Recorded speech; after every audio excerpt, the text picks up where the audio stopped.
अस्सलाम वालेकुम बच्चों। उम्मीद है आप सब लोग ठीक होंगे, अच्छे से होंगे। हम यानी कि फ्यूचर एक्स की टीम आपके लिए लेके आए हैं आपके बोर्ड का एक रिवीजन कोर्स, जो कि आपके बोर्ड के लिए स्पेसिफाई किया गया है, जिसका बस एक ही हमारा गर्ज था कि आप लेट आवर्स में कैसे प्रिपेयर करेंगे बोर्ड के लिए। सो उस चीज के लिए हम यहां पे आपके लिए लेके आए हैं हमारा बोर्ड का एक रिवीजन कोर्स। मैं फहीम अहमद मीर, मैं आपको आज से पढ़ाने जा रहा हूं आपका केमिस्ट्री का सब्जेक्ट, और हमारा जो आज का चैप्टर होगा we will be talking about atomic structure. ठीक है बेटा, तो स्टार्ट करते हैं। चलिए बेटा, let us start with today's topics. आज के टॉपिक्स हमारे क्या क्या होंगे? तो देखिए बेटा, हमारा सबसे पहला वाला जो टॉपिक होगा that will be about Bohr's atomic model. बेटा आपने सुना होगा, बहुत बार ये जो क्वेश्चन है पूछा गया है आपके बोर्ड में। आपके जेके बोस वाले हमेशा इसी क्वेश्चन को टारगेट करते हैं। आप अगर देखेंगे आपके 2025 2024 दोनों पेपर्स में आपका बोह्रस एटॉमिक मॉडल के बारे में पूछा गया है। दूसरा क्वेश्चन हम किसके बारे में बात करेंगे? हम बात करेंगे आइसोटोप्स, आइसोबार्स एंड आइसोटोन्स के बारे में। ये छोटा सा एक टॉपिक है, छोटा सा क्वेश्चन है, लेकिन मैक्सिमम टाइम्स आपके जेके बोस वाले पेपर में आता है, आपके बोर्ड्स में आता है। इसके बाद लास्ट वाला जो टॉपिक आज का हमारा होगा that will be about Heisenberg's uncertainty principle. ये बेटा बहुत ही एक ब्यूटीफुल क्वेश्चन है। अगर आप देखेंगे पिछले साल का chemistry paper, long answer 5 marks वाला पेपर आपका आया था, 5 मार्क्स वाला क्वेश्चन आपका आया था हेजनबर्ग्स अनसर्टेनिटी वाला। ठीक है बेटा, तो इसको हम लास्ट पे डिस्कस करेंगे। तो देखिए बेटा, सबसे पहले ध्यान रखेंगे आप कुछ बातों का। हमने ये जो सीरीज यहां पे बनाई है आपके लिए, ये जो बोर्ड रिवीजन की सीरीज है, हम आपको ऐसे ऐसे क्वेश्चंस कराने जा रहे हैं जिसकी मैक्सिमम पॉसिबिलिटी है वो आपके बोर्ड में आएंगे, और आपके प्रीवियस ईयर पेपर्स में भी बहुत बारी ये चीजें आई हुई है। तो देखिए बेटा, सबसे पहले हमारे प्रीवियस ईयर क्वेश्चंस, कौन कौन सा क्वेश्चन आया है और कैसे कैसे इन ही 3 टॉपिक के बारे में कौन कौन से क्वेश्चंस आए हैं। सबसे पहला वाला क्वेश्चन अगर आप देखेंगे, write the main postulates of Bohr's theory and what are its limitations, how this model helped in calculating the energy of an electron in different levels of hydrogen atom। देखिए बेटा, मैंने अभी भी आपको बताया बोह्रस मॉडल का क्वेश्चन बहुत ही beautiful question हमेशा आता है। तो यहां पे आप देख सकते हैं बोर्ड में आपका कैसा क्वेश्चन आया है। दूसरा क्वेश्चन आपका क्या है? Define isotopes, isobars and isotones. ये बेटा आपके 3 मार्क्स वाला क्वेश्चन है। इसके लास्ट में अगर हम देखेंगे हमारा है state and explain Heisenberg's uncertainty principle. तो देखिए बेटा, सबसे पहले अगर आप ये पहला वाला क्वेश्चन देखेंगे, ये किस साल में आया हुआ है? ये 2024 में आया हुआ है। आप बेटा चेक भी कर सकते हैं, 2024 में आया हुआ है। ये वाला जो क्वेश्चन है 2023 में आपके ऑब्जेक्टिव, या आप देखेंगे कि ये शॉर्ट आंसर क्वेश्चंस में आया हुआ था। और ये वाला जो क्वेश्चन है पिछले साल ही अगर आप देखेंगे 2025 में जो आपका मार्च में पेपर हुआ था बेटा, उसमें एक्सप्लेन हेजनबर्ग्स अनसर्टेनिटी प्रिंसिपल आपका पहला ही लॉन्ग आंसर का क्वेश्चन था। तो ठीक है बेटा, आराम से ध्यान से हम देखेंगे एक एक करके इन क्वेश्चंस को, आराम से हम स्टडी करेंगे। तो सबसे पहले हम स्टार्ट करेंगे अपना जो आज का टॉपिक है, हम स्टार्ट करेंगे विद आवर बोह्रस एटॉमिक मॉडल। देखिए बेटा, स्टार्ट करने से पहले कुछ चीजों का आप ध्यान रखेंगे। हम यहां पे खाली क्वेश्चंस रट्टा नहीं मारेंगे, हम सबसे पहले इसका कंसेप्ट सीखेंगे कि कंसेप्ट हमें क्या बोल रहा है। बेटा आपके दिमाग में जब कंसेप्ट आ जाएगा तो इवेंचुअली आपको अगर फिर रट्टा मारने की जरूरत भी नहीं है, आप खुद से वो क्वेश्चन आगे की ओर कर सकते हैं। बोर्ड में बस आपको कंसेप्ट चाहिए, वर्ड तो बेटा आप खुद से समेट लेंगे, खुद से आप फिर उसको एक क्वेश्चन फ्रेम करेंगे। तो सबसे पहले बेटा हम देखेंगे कि हमारा जो बोह्रस एटॉमिक मॉडल का क्वेश्चन है, आपने तो अभी भी देखा कैसा क्वेश्चन आया था, तो उस क्वेश्चन को हम कैसे एनकाउंटर करेंगे, कैसे हम उसको आगे चलेंगे। सबसे पहले ध्यान रखेंगे बेटा, ये जो बोह्रस एटॉमिक मॉडल आया था ये किस साल में आया था? 1913 में आया था। बेटा आपको पता ही होगा रदरफोर्ड एटॉमिक मॉडल जो आया था 1911 यानी कि 1911 में आया था, लेकिन उसके बहुत सारे ड्रॉबैक्स थे। उन ड्रॉबैक्स को खत्म करने के लिए हमारा एक और साइंटिस्ट आया जिसका नाम था नील्स बोहर। ये बहुत ही इंटेलिजेंट साइंटिस्ट था, और 1913 में इसने रदरफोर्ड एटॉमिक मॉडल को ही थोड़ा मॉडिफाई किया। मॉडिफाई करने के साथ साथ इसने अपने कुछ असम्पशंस, अपने कुछ कंक्लूजन्स वहां पे दे दिए। ठीक है बेटा, कहां पे हुआ था? यूनिवर्सिटी ऑफ कोपेनहेगन, डेनमार्क में ये चीज हुई थी। तो सबसे पहले बेटा देखेंगे आप क्या क्या पोस्टुलेट्स इस बोह्रस एटॉमिक थ्योरी के दिए गए थे हमारे पास। सबसे पहले बेटा देखेंगे आप, सबसे पहला वाला जो आपका पोस्टुलेट है that will be about stationary orbits. किसके बारे में होगा? Stationary orbits. सबसे पहले ध्यान देंगे आप, रथरफोर्ड ने क्या बोला था? रथरफोर्ड ने बोला था, उसने एक प्लेनेटरी मॉडल दिया था। उस बंदे ने बोला था कि जो आपका सेंट्रली लोकेटेड न्यूक्लियस होता है, पॉजिटिवली चार्ज होता है, इसके अराउंड जो इलेक्ट्रॉन्स घूमते हैं इसी तरीके से घूमते हैं जैसे कि प्लैनेट्स अराउंड द सन घूमते रहते हैं। लेकिन बेटा इसमें हमारा एक साइंटिस्ट आया था जिसका नाम था मैक्सवेल, बहुत इंटेलिजेंट साइंटिस्ट था। उस बंदे ने बोला जो आपके पास एक्सेलरेटिंग चार्ज होता है वो इवेंचुअली क्या करता है? एनर्जी को एमिट करता है, और इवेंचुअली जो ये इलेक्ट्रॉन है ये किस में चला जाना चाहिए? ये एम्बेड होना चाहिए, ये खत्म होना चाहिए, ये डिस्ट्रॉय होना चाहिए, पूरा आपका मैटर ही डिस्ट्रॉय हो जाएगा। एटॉमिक स्टेबिलिटी को आप डिफाइन नहीं कर सकते, ये न्यूक्लियस में ही एम्बेड होना चाहिए। लेकिन ऐसा बेटा नहीं होता, क्योंकि आपने देखा है हजारों करोड़ों सालों से हमारी जो दुनिया है वो सस्टेन हो रही है, अभी भी हमारी दुनिया सस्टेन हो रही है। लेकिन उस चीज को एनकाउंटर करने के लिए हमारे पास बोहर ने सबसे पहला अपना जो पोस्टुलेट दिया, that was about stationary orbits. समझेंगे पहले बेटा, उसके बाद देखेंगे आप यहां पे क्या चीज लिखा हुआ है। तो ये बंदा क्या बोल रहा है? ये बंदा बोल रहा है कि हाँ, इलेक्ट्रॉन्स जो है वो रिवॉल्व करते हैं अराउंड द न्यूक्लियस। देखिए बेटा मैंने यहां पे एक डायग्राम दिखाई है आपको, ये जो यहां पे मैं पॉजिटिव दिखा रहा हूं ये है आपका न्यूक्लियस, ये है एटॉमिक न्यूक्लियस। और इस बंदे ने क्या बोला? सबसे पहले ये जो एटम होता है it is spherical, it is spherical. Spherical मतलब एक बॉल जैसा होता है बेटा। यहां पे भी आप देखेंगे अगर मैं 2D फिगर बनाऊंगा तो ये सर्कुलर मुझे दिखेगा, लेकिन एक्चुअल में स्फेरिकल टाइप का होता है। ठीक है बेटा। उसके बाद अगर हम देखेंगे बीच में सेंट्रली लोकेटेड न्यूक्लियस होता है, इसके अराउंड क्या होते हैं? इसके अराउंड होते हैं हमारे ये छोटे छोटे ऑर्बिट्स। देखिए बेटा ये है आपके ऑर्बिट्स, ये है लास्ट वाला। ये जो ऑर्बिट्स है इनका नाम बोहर ने क्या दिया? इसने इनका नाम दिया स्टेशनरी ऑर्बिट्स, या इसने इनका नाम बोला energy levels. Energy levels.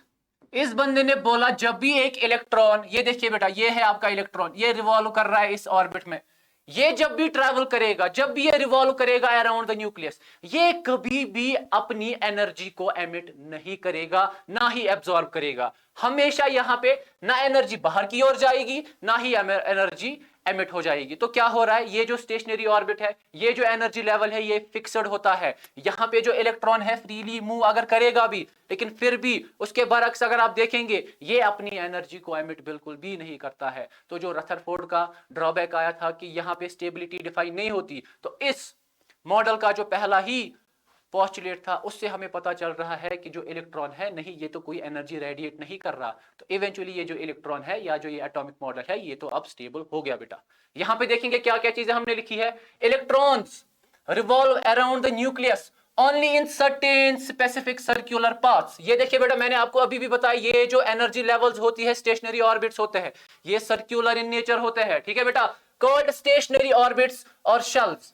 While an electron is in one of these orbits it does not radiate energy। ये देखिए बेटा यहां पे ध्यान देंगे आप, it does not radiate energy। तो यहां पे ये जो पहला ही पोस्टुलेट था इसने स्टेबिलिटी ऑफ एटम को डिफाइन कर दिया। इसने बोला कि जो इलेक्ट्रॉन यहां पे घूम रहा होता है ये एनर्जी को एमिट नहीं करता, ये एनर्जी को रेडिएट नहीं करता। बेटा ध्यान देंगे आप, हल्की सी एक एनालॉजी से हम समझेंगे। हमारे पास क्या होता है, हमारे पास सपोज कीजिए आप, मेरे पास एक बिल्डिंग है, मेरे पास एक बिल्डिंग है, इस बिल्डिंग में अलग अलग फ्लोर्स पाए जाते हैं। देखिए बेटा ये है first floor, second floor, third floor. अब आप देखेंगे ये जो इलेक्ट्रॉन है ये कहां पे पाया जाएगा। देखिए बेटा अगर आप देखेंगे एक इंसान अगर यहां पे मौजूद होगा वो कहां पे होगा? वो तो फ्लोर पे होगा बेटा। ये देखिए या तो फर्स्ट फ्लोर पे होगा या तो यहां सेकंड फ्लोर पे होगा बेटा। देखिए बेटा यहां फ्लोर पे होगा, यहां फ्री स्पेस में ये नहीं हो सकता, यहां फ्री स्पेस में नहीं हो सकता। तो यही मैं यहां पे बता रहा हूं कि फिक्स्ड ऑर्बिट होता है, फिक्स्ड एनर्जी लेवल होता है, उसके बीच में आपको कुछ भी नहीं मिलता। बट कहां पे आपको मिलता है? इन्हीं स्टेशनरी ऑर्बिट्स के पास आपको एक इलेक्ट्रॉन देखने को मिलता है। फर्दर हम आगे देखेंगे आगे कौन से मॉडल्स हमारे पास आए, इस बात में कितनी सच्चाई थी वो आगे की ओर देखेंगे। लेकिन अभी के लिए हम पढ़ रहे हैं कि बोहर जो साइंटिस्ट था उसने अपने पोस्टुलेट में क्या क्या चीजें बयान करके दी। तो रिकॉल करेंगे हम, पोस्टुलेट नंबर 1 क्या था? That was about stationary orbits. Stationary orbits क्या होते हैं? ऐसे ऑर्बिट्स होते हैं अराउंड द न्यूक्लियस जहां पे इलेक्ट्रॉन रिवॉल्व करता है लेकिन ये एनर्जी को एमिट नहीं करता। ठीक है बेटा, इसको ध्यान में रखेंगे आप, इसको आप आराम से समझेंगे। उसके फर्दर बाद हम दूसरे पोस्टुलेट पे जाएंगे। ये देखिए बेटा, ये वाला जो पोस्टुलेट है ये बहुत ही ज्यादा इंपॉर्टेंट पोस्टुलेट है, इसमें कंसेप्ट्स भर भर के दिए गए हैं। देखिए बेटा, ये किसके बराबर होगा, ये किसके लिए हम पढ़ेंगे। देखिए, quantization of angular momentum, quantization of angular momentum. इसने बोला ये जो इलेक्ट्रॉन रिवॉल्व करता है इन द स्टेशनरी ऑर्बिट। बेटा आपको पता ही होगा, आपने पढ़ा होगा फिजिक्स वाले सब्जेक्ट में, जब भी एक इलेक्ट्रॉन या कोई भी बॉडी जब रोटेट करती है, रिवॉल्व करती है, तो इसमें एक मोमेंटम आता है जिसको हम बोलते हैं एंगुलर मोमेंटम।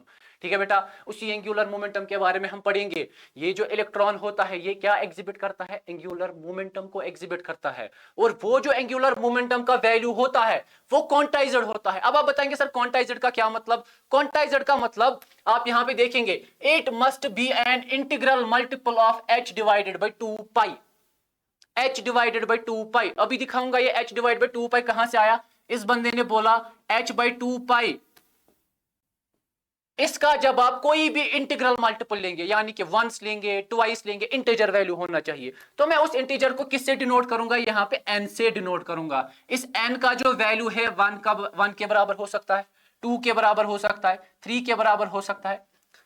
आराम से हम आगे की ओर देखेंगे क्या फर्दर हमें बता रहा है। तो ये क्या यहां पे बता रहा है, ये यहां पे बता रहा है आपका जो एंगुलर मोमेंटम है, जिसको हम L से रिप्रेजेंट करते हैं, जिसकी फॉर्मूला mvr के बराबर होती है, वो किसके बराबर आता है बेटा, NH डिवाइडेड बाई 2 पाई। यानी कि इसको हम कह सकते हैं कि एंगुलर मोमेंटम जो है वो क्वांटाइज्ड है, यानी कि वो integral multiple of h by 2 पाई हमेशा आता है। देखिए बेटा, अब आप बताएंगे सर क्या इसका वैल्यू 1.5 हो सकता है n का, क्या इसका वैल्यू 2.5 हो सकता है। नहीं बेटा, ऐसा बिल्कुल भी नहीं हो सकता। मैंने अभी भी आपको बताया it is the integral value, integral value integer value होना चाहिए। 1 हो सकता है, 2 हो सकता है, 3 हो सकता है, 4 हो सकता है, लेकिन ये डेसिमल में आप इसको नहीं ले सकते, आप इसको फ्रैक्शनल नहीं ले सकते। इसी को तो बेटा हम बोलते हैं ना क्वांटाइजेशन, या हम इसको बोलते हैं क्वांटाइज्ड, जो इंटीग्रल मल्टीपल के बराबर होगा। ठीक है बेटा, अब ध्यान देंगे आप, अब ध्यान देंगे आप, ये आप बताना चाहेंगे या आपके दिमाग में आया होगा कि सर ये जो आपने बताया NH डिवाइडेड बाई 2 पाई, क्या आया कहां से। तो देखेंगे, आराम से देखेंगे बेटा। सबसे पहले ध्यान रखेंगे आप, मेरे पास एक इलेक्ट्रॉन जो होता है, अगर ये रिवॉल्व करेगा अराउंड द न्यूक्लियस, देखिए बेटा ये सर्कुलर पाथ में रिवॉल्व करेगा। ठीक है, आपको पता होगा जो सर्कल का सर्कमफ्रेंस होता है किसके बराबर होता है, 2 पाई r के बराबर होता है। आपने छोटे क्लासेस में भी पढ़ा होगा, सर्कल का जो सर्कमफ्रेंस होता है 2 पाई r के बराबर होता है। लेकिन अब अगर हम इसी इलेक्ट्रॉन को क्या एक्ट करेंगे, हम बोलेंगे कि ये जो इलेक्ट्रॉन है इसमें वेव नेचर भी होता है। बेटा अगर ये वेव नेचर है इसका, तो ये तो ऐसे नहीं चलेगा, ये तो हम इसका पार्टिकल नेचर दिखा रहे हैं। तो अगर हमें इसका वेव नेचर दिखाना होगा, तो ये जो इलेक्ट्रॉन है ये बिल्कुल ऐसे वेव की तरह चलेगा। देखिए बेटा, ऐसे वेव की तरह चलेगा। फर्दर अगर आप देखेंगे, वेव में एक वेव पैरामीटर होता है जिसको हम बोलते हैं वेव लेंथ। क्या बोलते हैं, वेव लेंथ। तो ध्यान देंगे, आप देख सकते हैं ये जो आप देख रहे हैं यहां से लेकर यहां तक एक साइकिल कंप्लीट हो रहा है, तो इस वाली डिस्टेंस को हम क्या बोलेंगे, इस वाली डिस्टेंस को हम वेव लेंथ बोलते हैं। या आप देखेंगे एक क्रस्ट से दूसरे क्रस्ट तक, एक तरफ से दूसरे तरफ तक, ये जो डिस्टेंस होती है इसको हम बोलते हैं वेव लेंथ, जिसको हम रिप्रेजेंट करते हैं with the help of lambda. ठीक है बेटा, आप देखिए ये बहुत सारी वेवलेंथ्स यहां पे है। क्या मैं बता सकता हूं, यहां पे मेरे पास n टाइम्स लैम्डा है, n टाइम्स लैम्डा है। n टाइम्स में क्यों ले रहा हूं, क्योंकि मुझे नहीं पता कि कितने यहां पे वेवलेंथ्स यहां पे ऑरिजिनेट हो रहे हैं। तो फर्दर आप देखेंगे ये जो n लैम्डा है इसको मैं किसके साथ इक्वेट करूंगा, इस सर्कमफ्रेंस ऑफ सर्कल के साथ, यानी कि 2 पाई r के साथ। बेटा ध्यान देंगे, यहां पे हम नोट करेंगे, यहां पे जो लैम्डा का वैल्यू है किसके बराबर आ जाएगा, लैम्डा का वैल्यू आ जाएगा, लैम्डा का वैल्यू आ जाएगा 2 पाई r डिवाइडेड बाय n के बराबर आ जाएगा। इसको नोट करके रखेंगे आप, इसको नोट करके रखेंगे आप। देखिए बेटा, आप आराम से देखिए, आप जब हम डी ब्रोगलीज हाइपोथेसिस पढ़ते हैं, डी ब्रोगलीज हाइपोथेसिस जब आप पढ़ते हैं, आपको पता है बेटा लैम्डा किसके बराबर होता है, लैम्डा होता है बराबर h डिवाइडेड बाई p के बराबर। ठीक है बेटा, लैम्डा यानी कि वेवलेंथ किसके बराबर होता है, रेशियो होता है आपका जो ये h होता है, h को हम क्या बोलेंगे बेटा, h होता है आपका प्लैंक्स कांस्टेंट, इसका रेशियो इसके मोमेंटम के साथ। ठीक है बेटा, तो आप देख सकते हैं lambda is equal h divided by p। इसके बाद अगर हम क्या करेंगे, हम P को इधर की तरफ लाएंगे, P किसके बराबर आ जाएगा, P आ जाएगा बराबर आपका H डिवाइडेड बाई लैम्डा। ठीक है बेटा, आराम से सुनेंगे, अभी तक तो ये बहुत ही ज्यादा इजी है। इसके बाद आप देखेंगे ये जो P है किसके बराबर है, H डिवाइड बाई लैम्डा, लेकिन ये लैम्डा किसके बराबर है, 2 पाई r डिवाइडेड बाय n। तो इसको हम सबस्टिट्यूट करेंगे, लैम्डा का value 2 pi r divided by n। तो देखिए बेटा आराम से देखेंगे आप, P हमारा किसके बराबर आएगा, P आ जाएगा बराबर H डिवाइडेड बाई लैम्डा के बदले 2 पाई r डिवाइडेड बाय n। इसको जब मैं ऊपर की तरफ लेके आऊंगा तो ये किसके बराबर आएगा, P आएगा बराबर NH डिवाइडेड बाई 2 पाई और यहां पे r आ जाएगा। बेटा ध्यान देंगे आप, आपने सुना होगा P यानी कि मोमेंटम किसके बराबर होता है, m v के बराबर होता है। तो सबस्टिट्यूट करेंगे यहां पे, आपका m v p के बदले आ जाएगा। इस r को मैं अगर ऊपर चढ़ाऊंगा ये बनेगा m v r, तो किसके बराबर आया बेटा, NH डिवाइडेड बाई 2 पाई। यही तो बेटा हमको प्रूव करना था, जो L आपका एंगुलर मोमेंटम होता है किसके बराबर होता है, mvr, और यही mvr किसके बराबर आया, nh डिवाइडेड बाई 2 पाई के बराबर आया। तो यही चीज आपको बोहर ने भी बताया कि ये जो एंगुलर मोमेंटम होता है क्वांटाइज्ड होता है और इसका हमेशा integral multiple of h by 2 पाई के बराबर वैल्यू होता है। ठीक है बेटा, आराम से सुनेंगे। देखिए बेटा,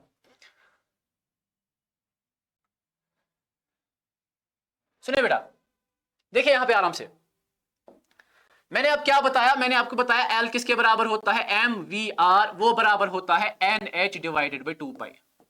अब आपको पता है इस n का वैल्यू असल में क्या हो सकता है, इसका वैल्यू 1 हो सकता है, 2 हो सकता है, 3 हो सकता है, लेकिन ये जो n है असल में क्या होता है, ये जो n है असल में होता है आपका प्रिंसिपल क्वांटम नंबर। बेटा अगले वाले लेक्चर में हम देखेंगे क्वांटम नंबर्स क्या होते हैं। ठीक है बेटा, तो इसी से आप ये कंक्लूड कर सकते हैं, ये जो n मैंने यहां पे इस्तेमाल किया ये होता है प्रिंसिपल क्वांटम नंबर, और ये जो प्रिंसिपल क्वांटम नंबर होता है इसके वैल्यूज भी सेम, 1 होता है, 2 होता है, 3 होता है। ध्यान देंगे बेटा, मेरे पास पॉजिटिव न्यूक्लियस है बीच में, इसके अराउंड जो शेल्स होती है, पहली वाली शेल के लिए n का वैल्यू 1 होता है, तो आप कह सकते हैं फर्स्ट स्टेशनरी ऑर्बिट, उसके लिए जो प्रिंसिपल क्वांटम नंबर का वैल्यू है 1 के बराबर आ जाएगा। तो आप यहां पे कह सकते हैं L फॉर फर्स्ट ऑर्बिट किसके बराबर होगा, वो होगा बराबर NH डिवाइडेड बाई 2 पाई।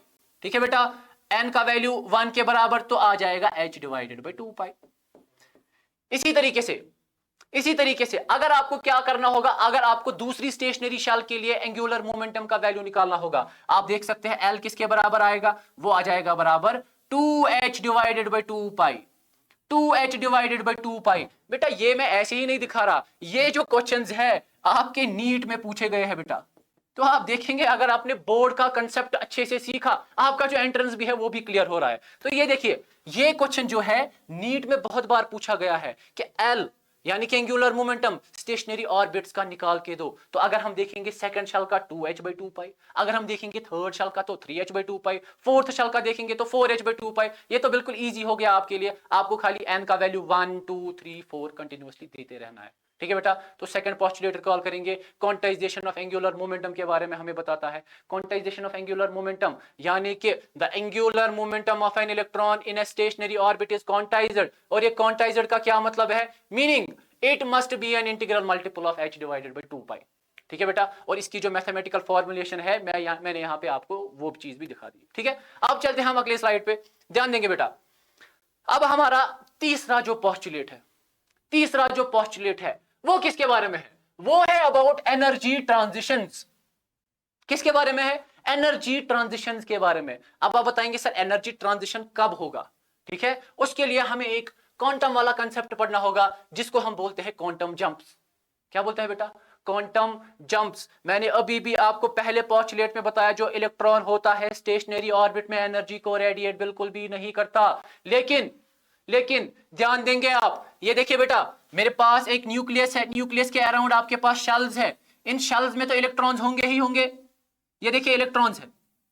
अब ये जो इलेक्ट्रॉन है फर्स्ट शेल में है, अगर ये क्या करेगा, इसको मैं यहां से कोई एनर्जी दूंगा, ये एनर्जी को एब्जॉर्ब करेगा। एनर्जी को एब्जॉर्ब करने के बाद ये एक जंप मारेगा अपनी ऊपर वाली शेल में। ठीक है, उसको हम बोलते हैं क्वांटम जंप। देखिए बेटा, इलेक्ट्रॉन को मैंने यहां पे एनर्जी दी, एनर्जी देने के बाद वो कहां चला गया, वो ऊपर वाली शाल में चला गया, और इस वाले स्टेट को मैं बोलूंगा एक्साइटेड स्टेट ऑफ इलेक्ट्रॉन।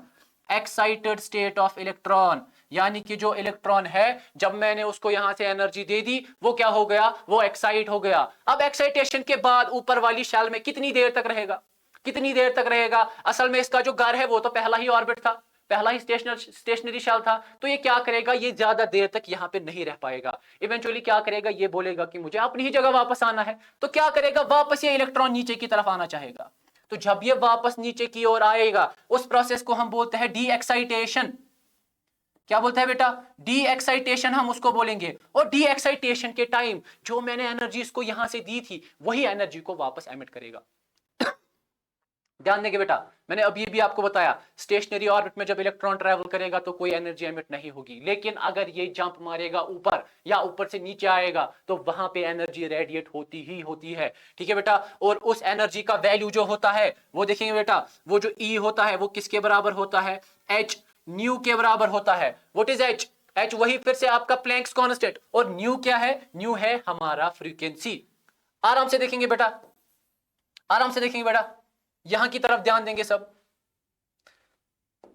देखिए, मैंने अभी भी आपको बताया, जब भी एक इलेक्ट्रॉन, ये देखिए, ये है इलेक्ट्रॉन, ये देखिए, ये है इलेक्ट्रॉन, ये क्या कर रहा है, ये इलेक्ट्रॉन पहले यहां से यहां की ओर, देखिए ये है पहली शाल, ये है दूसरी शाल, तो अगर आप देखेंगे इसने पहली शाल से दूसरी शाल में यहां पे जंप मारी है, तो खुद से तो नहीं मारी होगी, इसका मतलब मुझे यहां से इसको एनर्जी देनी पड़ रही है, यहां से मुझे इसको एनर्जी देनी पड़ रही है। लेकिन उसके बाद जब एक्साइटेशन के बाद ये वापस से क्या बोल रहा है, मुझे डी एक्साइट होना है, मुझे वापस अपनी जगह पे जाना है। ठीक है, तो ये क्या करेगा, ये देखिए सेकंड शेल से वापस फर्स्ट शेल में आया, लेकिन जब ये फर्स्ट शेल में वापस आया तो ये एनर्जी को वापस से रेडिएट करेगा, और वो किसके बराबर होगा, वो एच न्यू के बराबर होगा। ठीक है, आप देखेंगे यहां पे जो डेल्टा ई का वैल्यू आएगा, डेल्टा ई क्या होता है, चेंज इन एनर्जी, जिसको हम ऐसे भी लिख सकते हैं E2 माइनस E1 किसके बराबर होता है बेटा, बोहर ने एक फॉर्मूला डिराइव की थी। ठीक है बेटा, तो वो देखेंगे आप किसके बराबर आएगा, -13.6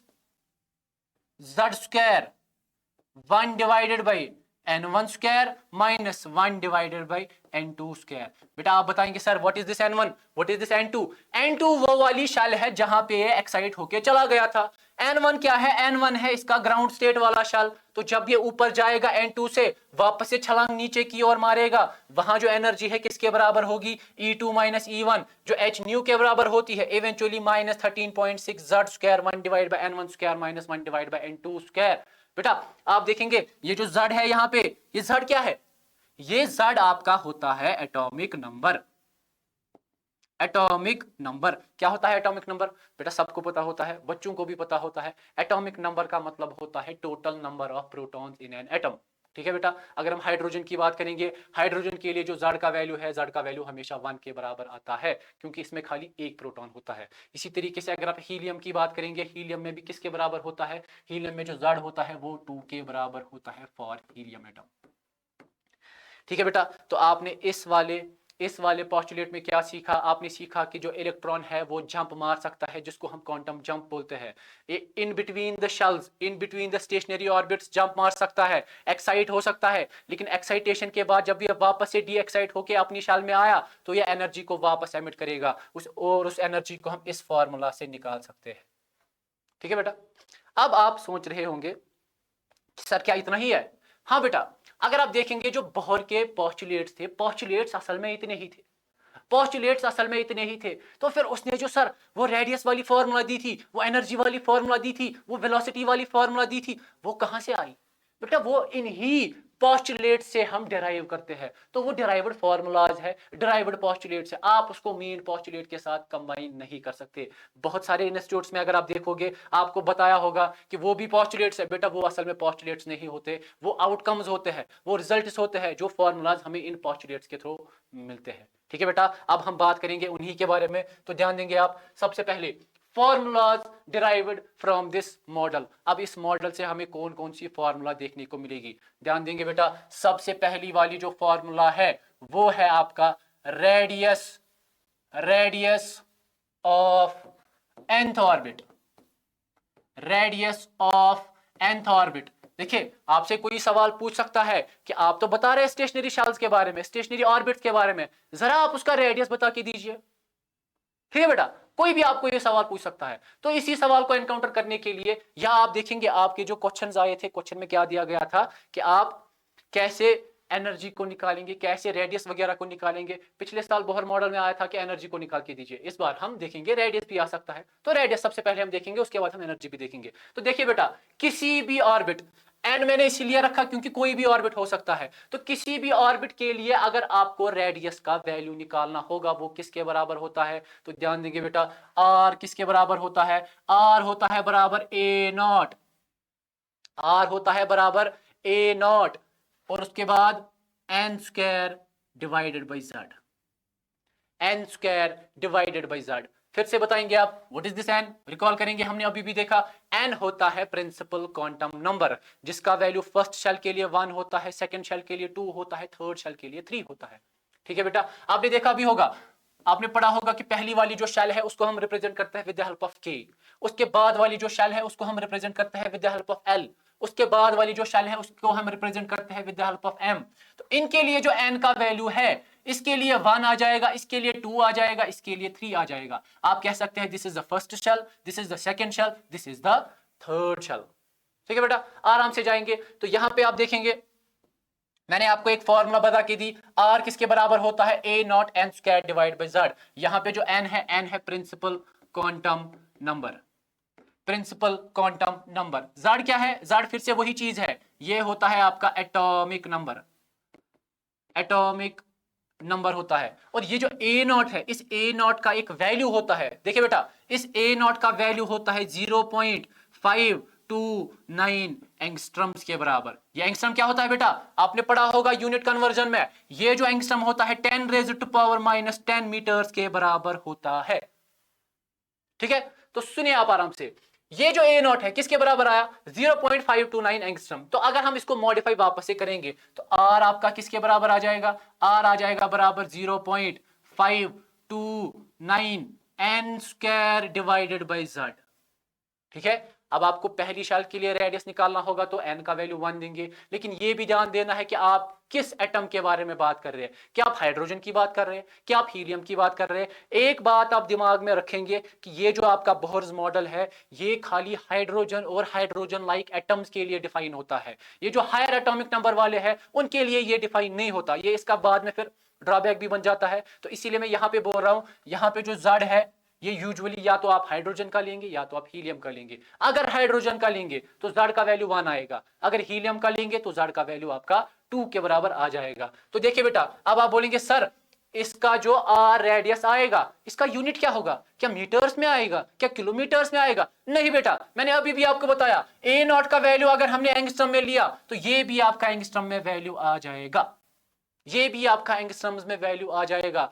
दूसरी फॉर्मुलेशन अगर हम देखेंगे, आर होता है हमारा बराबर 52.9 n square divided by Z, लेकिन यहां पे एंगस्ट्रम नहीं आएगा, यहां पे आपका आ जाएगा पिकोमीटर, पिकोमीटर यानी कि 10 रेज़ टू पावर -12 मीटर के बराबर होता है।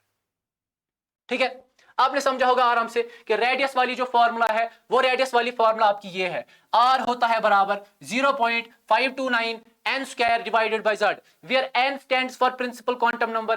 के शेल के लिए 1 वैल्यू रखेगा, एल शेल के लिए 2 वैल्यू रखेगा, एम शेल के लिए 3 वैल्यू रखेगा। और इवेंचुअली अगर आप देखेंगे जेड क्या होता है, जेड होता है आपका एटॉमिक नंबर। अगर हाइड्रोजन की बात करेंगे तो जेड का वैल्यू 1 लेंगे हम, अगर हीलियम की बात करेंगे तो जेड का वैल्यू 2 के बराबर लेंगे हम। ठीक है बेटा, इसके बाद ध्यान देंगे, ये तो हो गया आपका radius of nth orbit. Radius of nth orbit के बाद आपकी और एक फॉर्मूला आती है जो होती है एनर्जी के बारे में। आराम से देखेंगे बेटा, ये देखेंगे आप, यहां पे आराम से देखेंगे आप। अब हमें क्या निकालना है, हमें निकालना है energy of the nth orbit. अभी हम निकाल रहे थे अगर हम एन वाले ऑर्बिट को लेंगे, फर्स्ट को ले, सेकंड को ले, थर्ड को ले, उसका हमें रेडियस बताना है। लेकिन इस बार हम रेडियस को नहीं निकालेंगे, हम निकालेंगे एनर्जी, यानी कि उस पर्टिकुलर शेल, उस पर्टिकुलर ऑर्बिट की एनर्जी कितनी होगी, या अगर एक इलेक्ट्रॉन को उस शेल में जाना है तो कितनी मिनिमम कितनी मिनिमम एनर्जी उसको चाहिए सो दैट कि वो उस शेल में रह सके। ठीक है बेटा, तो energy of nth orbit, energy of nth orbit किसके बराबर होती है? आप इसको E से रिप्रेजेंट कर सकते हैं, और ये किसके बराबर होता है? ये होता है -13.6 Z square divided by n square के बराबर होती है। -13.6 Z square divided by n square. बेटा फिर से Z का क्या वैल्यू होता है? Z है बेटा एटॉमिक नंबर, हाइड्रोजन के लिए 1 होगा, हाइड्रोजन के लिए 1 होगा और हीलियम के लिए 2 वैल्यू रखेगा। इसके बाद n क्या है? फिर से वही principal quantum number, principal quantum number, K shell के लिए 1, L शेल के लिए 2 और M शेल के लिए 3 वैल्यू रखेगा। ठीक है बेटा, आराम से सुनेंगे आप। तो ये जो इसका यूनिट होगा, ये यूनिट हमें निकलता है इलेक्ट्रॉनिक वोल्ट में, इलेक्ट्रॉनिक वोल्ट में। ध्यान देंगे बेटा, ये जो एनर्जी है ये आपको जूल्स में नहीं मिलेगी, लेकिन कहां पे मिलती है? किस यूनिट में मिलती है? आपको इलेक्ट्रॉन वोल्ट में मिलती है। याद रखेंगे आप, एक इलेक्ट्रॉन वोल्ट किसके बराबर होता है? एक इलेक्ट्रॉन वोल्ट होता है बराबर 1.6 इंटू 10⁻⁻19 जूल्स। बेटा सुना सुना हुआ लगा होगा आपको, ये जो 1.6 इंटू 10⁻⁻19 है, इसी को हम बोलते हैं चार्ज ऑफ इलेक्ट्रॉन। क्या बोलते हैं? Charge of electron. तो इलेक्ट्रॉनिक वोल्ट है, इसीलिए हमने एक इलेक्ट्रॉन वोल्ट को किसके बराबर दिया? 1.6 इंटू 10⁻⁻19 जूल्स के बराबर आता है। तो ध्यान रखेंगे बेटा, यहां पे जो आपका En यानी कि किसी भी शेल का एनर्जी आएगा वो किसके बराबर आएगा? -13.6 Z square divide by n square electron volts में, ये आपका आंसर आ जाएगा। ठीक है बेटा, अब अगर आपको क्वेश्चन आ जाएगा कि पहले शेल का निकालो हाइड्रोजन के लिए, पहले शेल का निकालो हाइड्रोजन के लिए, ठीक है, उसकी एनर्जी आपको निकालनी होगी। तो फॉर हाइड्रोजन n का वैल्यू मैंने 1 दिया, Z का वैल्यू भी 1 दिया, तो E जो n होगी, En किसके बराबर होगी? वो बराबर होगी -13.6। क्यों? Z स्क्वायर के बदले आ जाएगा 1 स्क्वायर और n स्क्वायर के बदले भी आ जाएगा 1 स्क्वायर। बेटा इससे कोई फर्क नहीं पड़ने वाला, तो वापस से -13.6 के बराबर आपकी एनर्जी आ जाएगी। तो आप कह सकते हैं energy of first stationary shell किसके बराबर होती है? -13.6 इलेक्ट्रॉन वोल्ट के बराबर।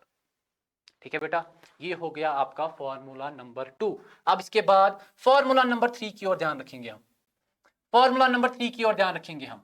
आपका क्या क्या चीज हो गया? एक तो आपका रेडियस हो गया, दूसरा आपका एनर्जी हो गया, तीसरा क्या हम देखेंगे? हम यही एनर्जी ही देखेंगे, हम यही एनर्जी, सॉरी बेटा, सबसे पहले हम वेलोसिटी देखेंगे, वेलोसिटी के बाद हमारी एनर्जी की और एक फॉर्मूला होती है, वो हम इसके बाद देखेंगे। पहले हम वेलोसिटी देखेंगे। ठीक है बेटा, तो ध्यान दीजिए, ये मैं यहां पे क्या लिख रहा हूं? अब मैं लिख रहा हूं वेलोसिटी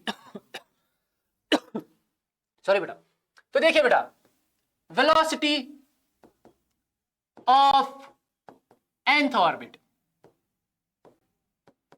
ये जो वेलोसिटी ऑफ nth ऑर्बिट है किसके बराबर है? इसका भी हमने एक वैल्यू निकाल के दिया है। ये जो Vn होता है किसके बराबर होता है? किसके बराबर होता है? ये होता है 2.18 इंटू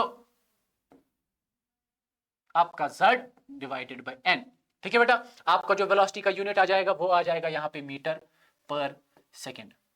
ठीक है बेटा, फिर से Z का वैल्यू वही है एटॉमिक नंबर के बराबर, ठीक है, और n का वैल्यू वही प्रिंसिपल क्वांटम नंबर, K के लिए 1, L के लिए 2 और M के लिए 3 होता है। ठीक है बेटा, तो अगर आपको किसी भी शेल की एनर्जी, सॉरी किसी भी शेल की वेलोसिटी निकालनी होगी, किसी भी स्टेशनरी ऑर्बिट की वेलोसिटी निकालनी होगी, किसके बराबर आ जाएगा?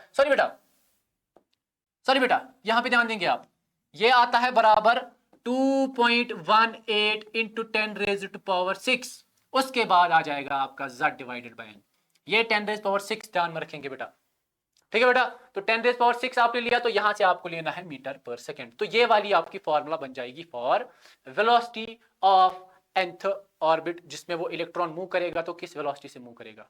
ठीक है बेटा, अब नजर रखेंगे आप, फर्स्ट शेल के लिए अगर वैल्यू निकालेंगे तो Z का वैल्यू भी 1 आ जाएगा। सॉरी, अगर आप हाइड्रोजन लेंगे, हाइड्रोजन के लिए Z का वैल्यू 1 आ जाएगा, अगर हीलियम लेंगे उसका वैल्यू 2 हो जाएगा। तो आपको जिस तरीके से क्वेश्चन दिया गया होगा उसी तरीके से आप इस क्वेश्चन को आगे की ओर एनकाउंटर करेंगे, आगे की ओर जाएंगे। सबसे पहले हाइड्रोजन देखेंगे, हाइड्रोजन का वैल्यू तो 1 आ जाएगा Z का, हीलियम 1000 बार मैंने बोला 2 के बराबर आ जाएगा। और इसी तरीके से आपको देखना है कि n यानी कि किस वाली स्टेशनरी शेल के बारे में आपको बता रहा है, आपको n का वैल्यू भी उसी तरीके से कॉरेस्पॉन्डिंगली वही वैल्यू देना है। ठीक है, तो ध्यान रखेंगे, ये हो गया आपका वेलोसिटी। अब इस वेलोसिटी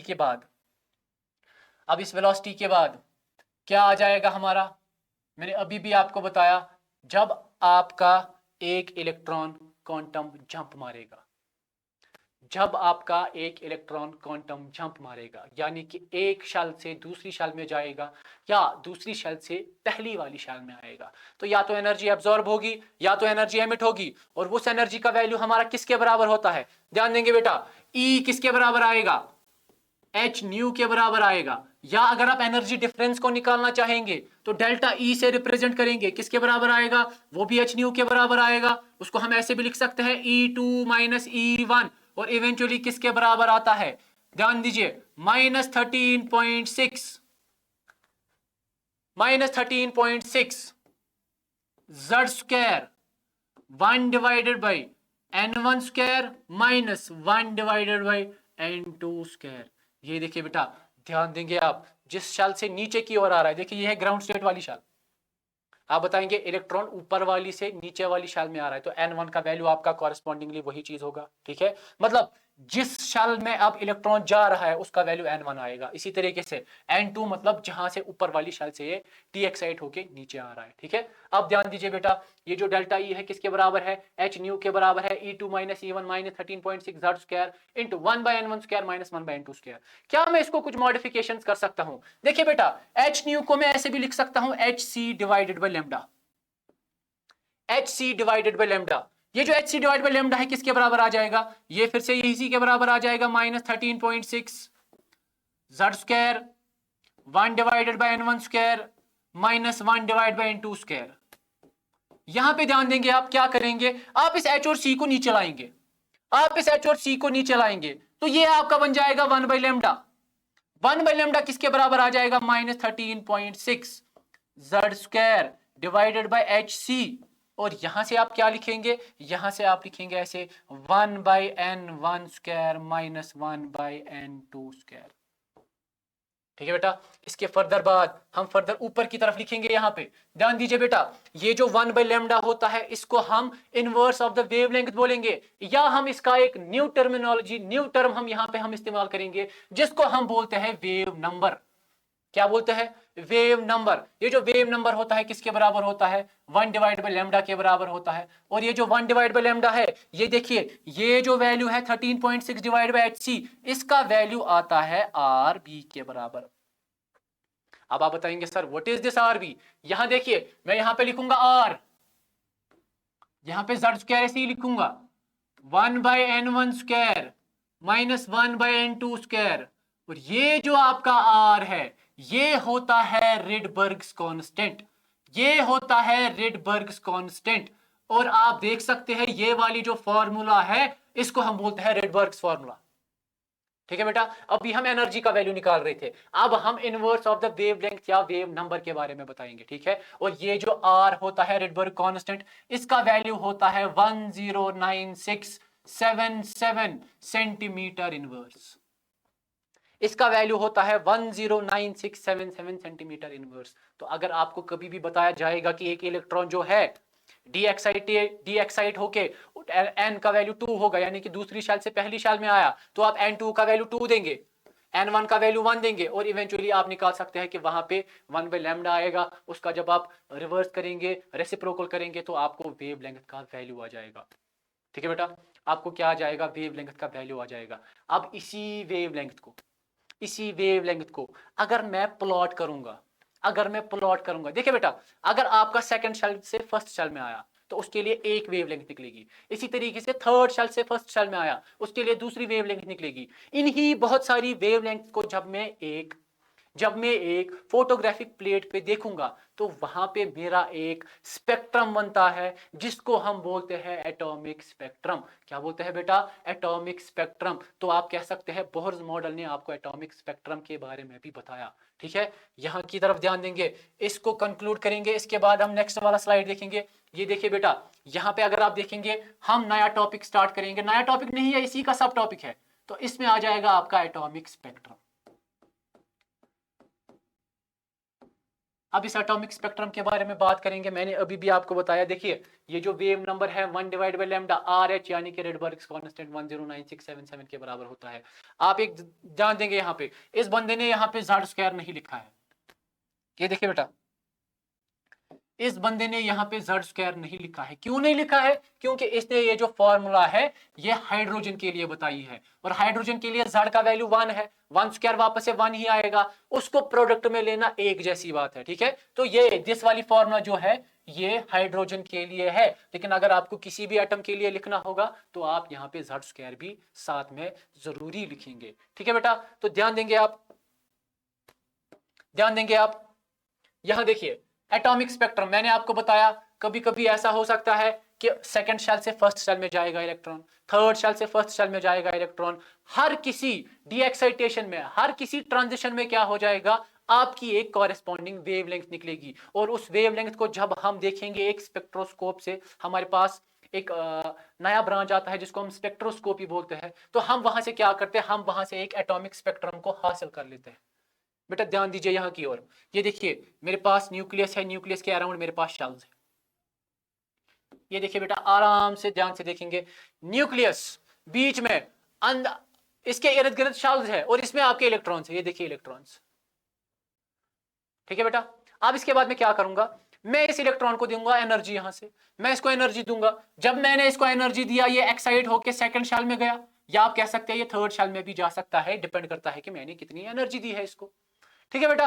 तो देखिए जब मैंने इसको एनर्जी का एक पर्टिकुलर वैल्यू दिया, इसने जंप मारी एक्साइट होके, तो इसने क्या किया, इसने एनर्जी को एब्जॉर्ब किया। वहां पे भी एक स्पेक्ट्रम का वैल्यू निकलेगा, उस स्पेक्ट्रम को हम बोलते हैं एब्जॉर्प्शन स्पेक्ट्रम। एब्जॉर्प्शन स्पेक्ट्रम क्यों बोलेंगे, क्योंकि इसने एनर्जी को एब्जॉर्ब किया। तो ये जो एटॉमिक स्पेक्ट्रम है इसके दो टाइप्स होते हैं, एक होता है एब्जॉर्प्शन। एब्जॉर्प्शन मतलब जब एक इलेक्ट्रॉन एक्साइट होता है तो वो एनर्जी को एब्जॉर्ब करेगा, वहां पे जो स्पेक्ट्रम बनेगा वो बनेगा एब्जॉर्प्शन स्पेक्ट्रम। इसके बाद यहां पे इलेक्ट्रॉन आया, अगर ये डी एक्साइट होकर वापस से अपनी ग्राउंड स्टेट में जाएगा, वापस से अपनी नीचे वाली शेल में जाएगा, तो ये क्या करेगा, एनर्जी को एमिट करेगा। वहां पे भी आपको स्पेक्ट्रम मिलेगा बेटा, वेवलेंथ का पैटर्न दिखेगा, उसको हम बोलेंगे एमिशन स्पेक्ट्रम। क्या बोलेंगे, एमिशन स्पेक्ट्रम। और ये जो एमिशन स्पेक्ट्रम है इसी के बारे में बोहर ने बहुत सारी स्टडीज की, और इवेंचुअली वो किस एटम के बारे में बात कर रहा था, वो हाइड्रोजन एटम के बारे में बात कर रहा था। तो इवेंचुअली अगर आप देखेंगे हमारा जो टॉपिक है असल में, वो असल में एटॉमिक स्पेक्ट्रम नहीं है, वो है हाइड्रोजन स्पेक्ट्रम, वो है हाइड्रोजन स्पेक्ट्रम, ठीक है बेटा। हाइड्रोजन स्पेक्ट्रम, एमिशन स्पेक्ट्रम के बारे में पढ़ेंगे कि जब एक इलेक्ट्रॉन एक्साइट होके ऊपर वाली शेल में गया, डी एक्साइट होके जब वापस आया, तो वेवलेंथ का एक पैटर्न बनेगा, ठीक है। उन पैटर्न्स की बेसिस पे जो हमें स्पेक्ट्रम मिला उसको हम बोलेंगे हाइड्रोजन स्पेक्ट्रम, ठीक है बेटा। अगर आप देखेंगे अलग अलग एलिमेंट्स का अलग अलग स्पेक्ट्रम होता है, ठीक है। लाइन स्पेक्ट्रम हम उसको बोलेंगे। जैसे आपने देखा होगा, अगर एक इंसान की आइडेंटिटी देखनी होगी, हम क्या करेंगे, हम उसका फिंगरप्रिंट देखते हैं। क्यों बेटा फिंगरप्रिंट देखते हैं, क्योंकि ये यूनिक होता है। अगर आप देखेंगे दुनिया में जो भी इंसान है उनके अलग अलग फिंगरप्रिंट्स होते हैं, ठीक है बेटा।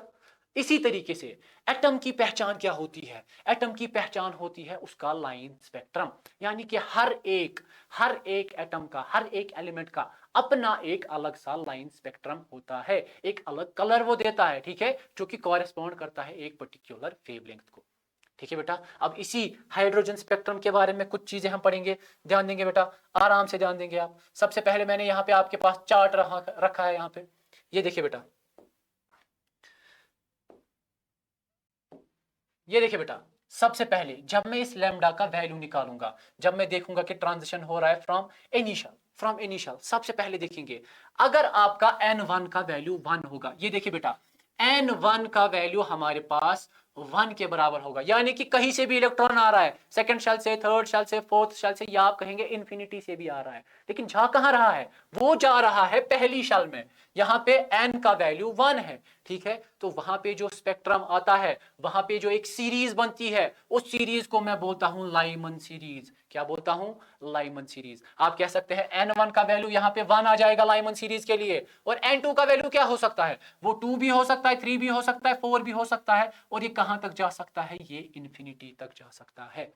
और उस वेवलेंथ को जब आप देखेंगे या उसकी फ्रीक्वेंसी को देखेंगे तो वो किस रीजन में आता है, वो आता है अल्ट्रा वायलेट रीजन में। किस में आता है बेटा, अल्ट्रा वायलेट रीजन में। तो देखेंगे n इज इक्वल टू 1 आ रहा है, कहां से, n2 मेरा कुछ भी हो सकता है, 2 3 अप टू इंफिनिटी। तो ये वाली जो सीरीज है इसको मैं बोलूंगा लाइमन सीरीज, इसको मैं बोलूंगा लाइमन सीरीज। इसके बाद ध्यान देंगे बेटा, अब मैं क्या करूंगा, मैं n1 का वैल्यू 2 रखूंगा, यानी कि अब पहली शैल में नहीं जा रहा, अब दूसरी शैल में जा रहा है। अब दूसरी शैल में कहां से आ सकता है, या तो थर्ड शैल से आ सकता है, फोर्थ शैल से आ सकता है, फिफ्थ शैल से आ सकता है। शॉर्ट में आपको सुनना है कि 2 से वैल्यू उसका ज्यादा होना चाहिए। तो ध्यान देंगे बेटा, बाल्मर सीरीज हम उस सीरीज को बोलेंगे जहां पे n1 का वैल्यू 2 होता है और n2 कैन भी 3 4 5 और ये भी जा सकता है आपका इंफिनिटी तक।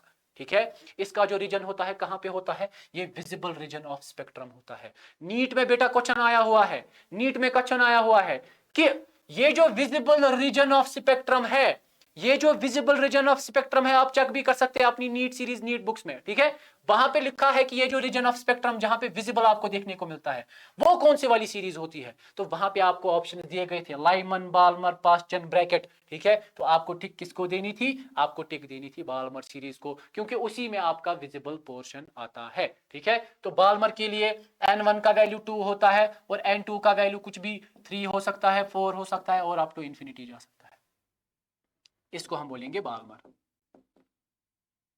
अब बाल्मर सीरीज के बाद पास्चन सीरीज। पास्चन सीरीज में क्या है, इसमें बेटा n1 का वैल्यू 3 है, तीसरी वाली साल में जा रहा है। इसी तरीके से ब्रैकेटेड में 4, पी फंड में 5 और ऊपर ऊपर की तरफ अगर आप जाएंगे ये होती है इंफ्रारेड, इंफ्रारेड, इंफ्रारेड रीजन में होती है। इसको हम फार इंफ्रारेड भी बोलेंगे, इस वाले को भी हम फार इंफ्रारेड बोलते हैं। ठीक है बेटा, तो आपको रीजन भी मिला स्पेक्ट्रम का क्या है, आपको पता है कि Lyman series, Balmer series, Paschen series, Brackett series और पी फंड सीरीज। इसके बाद और एक सीरीज भी होती है जिसको हम बोलते हैं हेम्परी सीरीज।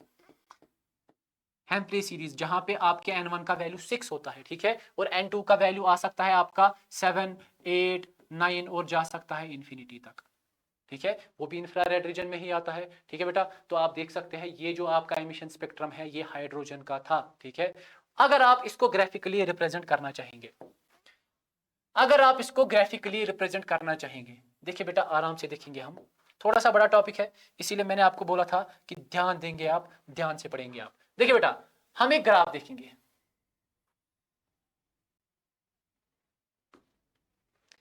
ये हम वैल्यू देंगे, यहां पे है n इज इक्वल टू 1, इसी तरीके से यहां पे n इज इक्वल टू 2, इसी तरीके से n इज इक्वल टू 3, इसी तरीके से n इज इक्वल टू 4 और यहां पे हम देखेंगे n इज इक्वल टू 5। कुछ के लिए देखेंगे हम, फर्दर आप बाकी देख सकते हैं कि बाकी में क्या चीजें होती है। ठीक है बेटा, ध्यान देंगे। ये देखिए सबसे पहले क्या हो रहा है, एमिशन हो रहा है, एमिशन हो रहा है, वेवलेंथ आप देखेंगे एनर्जी एमिट हो रही है। कब एमिट होगी, जब ऊपर वाली शैल से नीचे वाली शैल में आएगा। तो देखिए सबसे पहले मैं देखूंगा इलेक्ट्रॉन था सेकंड वाली शैल में, डीएक्साइट होके वापस आ जाएगा पहली वाली शैल में, तो आपका ऐसा ग्राफ बनेगा। दूसरी बात, जब 3 से जाएगा कहां की ओर, पहली शैल में जाएगा। इसी तरीके से 4th से जाएगा पहली शैल में, इसी तरीके से 5th से जाएगा पहली शैल में। ये जो सीरीज बेटा यहां पे बन गई, इसी को हम बोलते हैं लाइमन सीरीज। क्या बोलते हैं, लाइमन सीरीज। ग्राफ से आराम से आपको समझ में आ जाएगा बेटा मैं क्या बोलना चाह रहा हूं। ठीक है, इसके बाद अगर आप देखेंगे बाल्मर सीरीज के लिए n1 का वैल्यू 2 है, यानी कि अगर इलेक्ट्रॉन आएगा तो 3 से आना चाहिए और 3 से 2 पे आना चाहिए, या तो 4 से 2 पे आना चाहिए। शॉर्टेस्ट मंशूत्री गारस कि 2 पे आना चाहिए, 1 पे नहीं आना चाहिए। अगर 1 पे आया तो लाइमन सीरीज है, तो 2 पे जब आएगा तो आप देखेंगे वो वाली सीरीज जो है वो बाल्मर सीरीज बनेगी, बाल्मर सीरीज बनेगी। और इसी तरीके से आप देखेंगे अगर यहां पे आ जाएगा n3 पे, तो कहीं से भी आया चाहे इन्फिनिटी से आ जाए, ठीक है, n3 पे आया तो वो बन जाएगी आपकी पास्चन सीरीज। होप आप सबको ये चीजें समझ आई होगी, क्योंकि मैंने बहुत आराम से आपको ये चीजें पढ़ाई। आपने इससे पहले भी पढ़ा हुआ है, लेकिन अभी मैं बोल रहा हूं कि अगर आपने ये चीज ध्यान से यहां पे सुना तो आपको बोर्ड में प्रिपेयर करने की कोई जरूरत नहीं है। आपका प्रिपेयर यहीं पे हो जाएगा, यहीं पे आपका सब क्लियर हो जाएगा। ठीक है बेटा, तो ये हो गया आपका एटॉमिक स्पेक्ट्रम। और ये जो एटॉमिक स्पेक्ट्रम आप देखेंगे हम किसके लिए इस्तेमाल करते हैं, हाइड्रोजन और हाइड्रोजन लाइक एटम्स के लिए इस्तेमाल करते हैं। ठीक है बेटा, हाइड्रोजन और हाइड्रोजन लाइक एटम्स के लिए इस्तेमाल करते हैं। इसमें आपका सवाल कभी कभी ऐसा भी पूछा जा सकता है कि सबसे ज्यादा वेवलेंथ कब निकलती है, सबसे ज्यादा वेवलेंथ कौन से वाले एमिशन में निकलेगी और सबसे कम वाली वेवलेंथ कौन से वाले एमिशन में निकलेगी। तो ध्यान देंगे बेटा, जब आपका कोई भी इन्फिनिटी से नीचे की तरफ आ रहा है, इन्फिनिटी से नीचे की तरफ आ रहा है, तो वो जो है वहां पे जो है वो वहां पे शॉर्टेस्ट वेवलेंथ होती है, शॉर्टेस्ट वेवलेंथ होती है। आप शॉर्टेस्ट वेवलेंथ तब बताएंगे जब आपका n2 का वैल्यू किसके बराबर आ जाएगा, n2 का वैल्यू इन्फिनिटी के बराबर आ जाएगा। n1 आपका चलेगा कि 1 होगा, 2 होगा, 3 होगा, क्योंकि आपको पर्टिकुलर सीरीज के बारे में फिर बात करनी पड़ेगी। ठीक है बेटा। इसी तरीके से जो लॉन्गेस्ट वेवलेंथ होगी, लॉन्गेस्ट वेवलेंथ में क्या होना चाहिए, लॉन्गेस्ट वेवलेंथ में कॉरेस्पॉन्डिंग मतलब एक के बाद एक जो शाल होती है, ऊपर वाली शाल से नीचे जस्ट इससे छोटी वाली शाल में चला जाना चाहिए। जैसे मैं बताऊंगा n2 का वैल्यू अगर 2 होगा तो n1 का वैल्यू 1 होगा, यानी कि आप देखेंगे, ये देखिए 2 से 1 जा रहा है तो यहाँ पे वेवलेंथ सबसे ज्यादा होगी, या आप देखेंगे 3 से 2 आ रहा है, वेवलेंथ सबसे ज्यादा होगी, 4 से 3 आ रहा है, वेवलेंथ सबसे ज्यादा होगी। ठीक है बेटा, ये भी आपके ऑब्जेक्टिव आ सकते हैं या आपके एंट्रेंस में भी ये चीज आ सकता है। ठीक है बेटा, तो इसी के साथ हमारा जो बोहर्स मॉडल है वो इसी के साथ कंप्लीट होता है, तो इसी के साथ कंप्लीट होता है। ठीक है बेटा, अब इसके बाद सब्र करेंगे बेटा, हमारा दूसरा क्वेश्चन है आइसोटोप्स, आइसोबार्स एंड आइसोटोन्स। इस चीज को पढ़ने से पहले, इस चीज को पढ़ने से पहले हम क्या देखेंगे बेटा,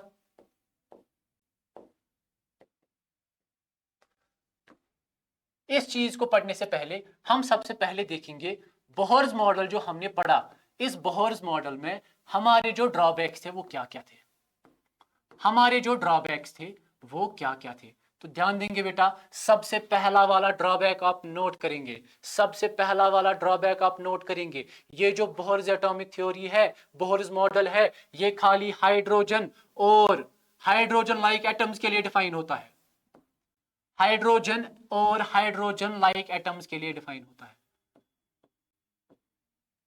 इन्हीं के लिए खाली डिफाइन होता है। अगर आप देखेंगे हायर एटॉमिक नंबर वाले जो एलिमेंट्स है उनके लिए ये चीज डिफाइन नहीं होता है। ठीक है बेटा, ये इसका पहला ड्रॉबैक बन जाएगा। दूसरा ड्रॉबैक अगर आप देखेंगे, दूसरा ड्रॉबैक होता है, दूसरा ड्रॉबैक होता है कि इस बंदे ने क्या बोला, ए बंदा खाली बोल रहा था कि इलेक्ट्रॉन का खाली पार्टिकल नेचर होता है, इलेक्ट्रॉन का खाली पार्टिकल नेचर होता है। लेकिन अगर आप देखेंगे आज की जो क्वांटम थ्योरी है, आज की जो न्यू क्वांटम मैकेनिक्स अगर हम पढ़ेंगे, वहां पे आप देखेंगे जो इलेक्ट्रॉन होता है इसमें होता है ड्यूअल नेचर,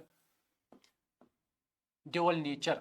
ठीक है, ड्यूअल नेचर मतलब कभी कभी ये एक्ट करता है एज पार्टिकल, कभी कभी एक्ट करता है एज वेव। लेकिन बोहर ने बेचारे ने, इसने खाली पार्टिकल नेचर दिया था, इसने वेव नेचर नहीं दिया था, तो he could not explain the wave particle duality of electron, he could not explain the wave particle duality of electron। ठीक है, तो वो उसको इलेक्ट्रॉन को डिफाइन नहीं कर पाया कि इसमें वेव नेचर भी होता है। ठीक है बेटा, उसके बाद तीसरा पोस्टुलेट अगर आप देखेंगे, मैंने जो अभी आपको हाइड्रोजन स्पेक्ट्रम पढ़ाया वहां पे मैंने आपको बताया कि हाइड्रोजन और हाइड्रोजन लाइक एटम्स के लिए वो इस्तेमाल होता है। ठीक है, लेकिन वो जो वहां पे लाइंस बन रही थी उन लाइंस को हम बोलते हैं स्पेक्ट्रल लाइंस। क्या बोलते हैं बेटा, स्पेक्ट्रल लाइंस। ये जो स्पेक्ट्रल लाइंस होती है, ये जो स्पेक्ट्रल लाइंस होती है, इनको हम क्या कर सकते हैं, इनको हम स्प्लिट कर सकते हैं, एक स्पेक्ट्रल लाइन को हम स्प्लिट कर सकते हैं। कैसे स्प्लिट करेंगे, या तो हम इसको इलेक्ट्रिक फील्ड देंगे या तो हम इसको मैग्नेटिक फील्ड देंगे, या तो हम इसको इलेक्ट्रिक फील्ड देंगे या तो मैग्नेटिक फील्ड देंगे।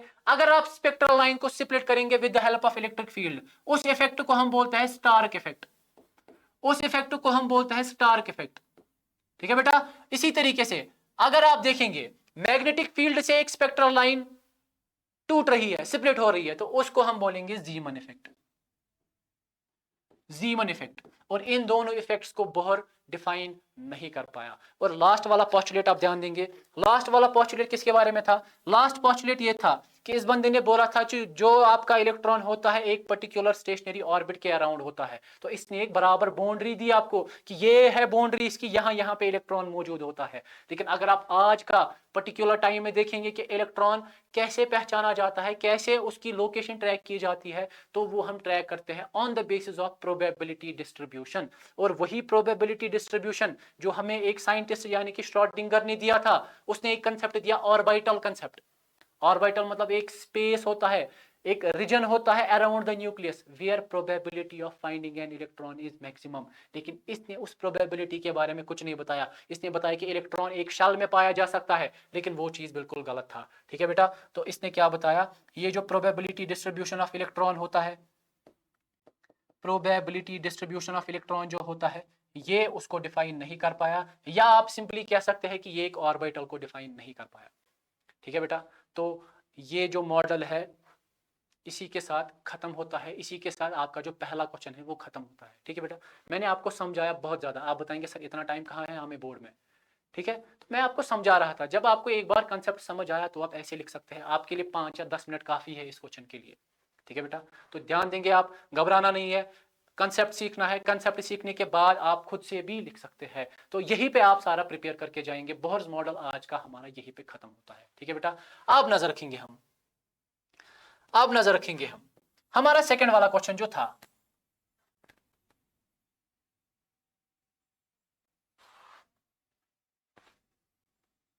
ध्यान रखिए, हमारा जो सेकंड वाला क्वेश्चन था हम उस पे जाएंगे। हमारा जो सेकंड वाला क्वेश्चन था that was about isotopes, isobars and isotones. Isotopes, isobars and isotones, ये आपको 3 मार्क्स का क्वेश्चन आ सकता है। इसका 1 मार्क आएगा, इसका 1 मार्क आएगा, इसका 1 मार्क आएगा। बिल्कुल इजी सा कंसेप्ट है, बिल्कुल इजी है, आपने 9th क्लास में भी पढ़ा हुआ होगा। लेकिन फिर से यहाँ पे हम इस चीज को रिकॉल करेंगे कि आपके जो आइसोटोप्स है, आइसोबार्स है, आइसोटोन्स है, क्या चीजें होती है।